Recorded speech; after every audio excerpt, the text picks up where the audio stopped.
ezatzue uste izan txantxatan ere. Gau ez gela itxietan egiten dituzten kanpoko dantzan azkarrai horiek gehiago direnik. Egun espazan agerian egiten diren gure herrikoen aldean. Ez dezatela uste izan, balsak eta oker dantzak maite dituztenek, horietan gauza oberik eta honeskirik aurkitzen denik. Ez badak keinu eta jokabilen azkarri, itxusi, zikinak. Ezin horiei begira egon, lotxa eta damoa sentitu gabe.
Con las jotas y fandangos peninsulares, las contradanzas inglesas y los interminables rigodones franceses han recibido los provincianos y navarros como de sorpresa los valses vertiginosos, las polcas, los gallops, las scottish y todo género de bailes aglutinantes, afrenta de la verdadera cultura social.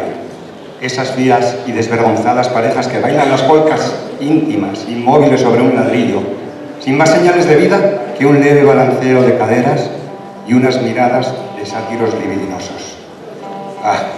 Los desprevenidos vascos han tomado aquellos inmundos bailes como moneda de buena ley, solo porque los han visto aceptados por gente de la corte.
Chistularis, atención.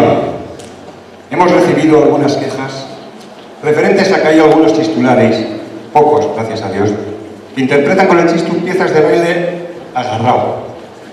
Y lo que es más grave, consienten en su presencia y mientras tocan ellos, se baile de esa manera. Esto es totalmente reprochable. Tened en cuenta que hay dos cosas en el país sin mácula. Nuestra lengua, el viejo euskera, idioma que no blasfema, y el chistu, instrumento que todavía no se ha envilecido. Chistularis, no envilecer el chistu.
udalerritik agertu zaigu dantza genero berria. Izan behar du, dirudienez, moskorren batez herria. Baltsa du izena, eta oso da nazkagarria. Begiratzak bakarrik ere, edan dezake garbia. Gira eta gira zoroen gisa, baina pausuan arrasa. Ua batetik bestera, errez dijoakie arnasa. Batek gaitzikan badu, izango dute beste arrasta. Alkarrik aitzak egokitzeko, horra bide zit erraza.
A ber, orain bai. Iztu eta ikerlariak okerdantza izenarekin batallatu zituen kontradantzak. Iztueta y otros consideraban las contradanzas como algo contrario a la danza. Zikinak, kanpokoak eta perrikeriak ziren, deshonestas, impropias del país y de la tradición. Baina zentzuk dira euskal dantzak. Al fin y al cabo, ¿no son danzas vascas todas las que bailan las gentes de este país? Guk sortuak, baita guk moldatuak ere, guztiak egin daitezke. Todas son igualmente válidas, las más antiguas y las más recientemente adaptadas. Kultur ondarea ez galtzeko eta gure folklorea aberasten jarraitzeko, para que siga teniendo vida y sentido nuestro folclore. Eta guk bide horretan jarraitzen dugu, 50 urte igaro eta gero eta 20 jadiak diren ondoren. En eso nos empeñamos después de 50 años y tras 20 festivales. Y todavía hay camino por delante. Urte urrunak ez baitira almuga, idea ez baita maitu. El folclore y la cultura han de mantenerse, pero aportando cada uno su granito de arena. Eta guk beste aletxo bat jartzeko, horradoak izeoen opari berezi bat. Os traemos un pequeño regalo, otro granito que queremos aportar. Lehen aldiz, jende aurrean emanez, dantza bat guk osorik sortua. Una danza nuestra, de Ibarrakaldu, en primicia, con músicos y coreografía propias. Zuentzat, para todo el mundo, Ibarrakaldu kontra dantza. Txalo bat!